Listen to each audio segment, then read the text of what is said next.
Hi எல்லாம் எப்படி இருக்கீங்க? நம்ம தோட்டத்தில் என்ன வச்சுருக்கேன்றதை பார்க்கலாம். இந்த தோட்டம் வந்து கவர்மெண்ட் தோட்டம் தாங்க. அது கவர்மெண்ட் இடத்த வந்து கல் ஊனி கம்பி வேலி போட்டு கேட்டெல்லாம் போட்டு சேஃப்டியாக கொடுத்துருக்காங்க. நம்ம எதனாலும் ஆக்கிரமிப்பு பண்ணிடக்கூடாதுன்னு எதாவது செடிகள் வளர்த்துக்கலாம். ஆனாலும் கட்டடம் தான் கட்டக்கூடாது.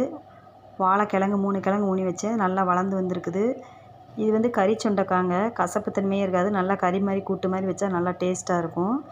நல்லா காய் நல்லா பிடிச்சிருக்கு கறி சுண்டைக்காய். எனக்கு இந்த மாதிரி செடியெல்லாம் வளர்க்குறது ரொம்ப பிடிக்கும். தூதுவளை செடிங்க, நல்லா இந்த சளி பிடிச்சிருந்ததுக்கு நல்லா தூதுவளை ரசம், தூதுவளை சூப்புலாம் போட்டு குடித்தேன், நல்லா கேட்டுச்சு. நல்லா வாழை 3 வாழையில் நல்லா வளர்ந்துருக்கு. ஒரு வாழையில் நல்லா இலையெல்லாம் விட்டுருச்சு. இது லைட்டாக அப்போ தான் தழுத்து வருது. பக்கத்தில் ஒரு கால்வாய் ஓடிக்கிட்டே இருக்கும். தண்ணி எப்போயுமே போயிட்டே தான் இருக்கும்.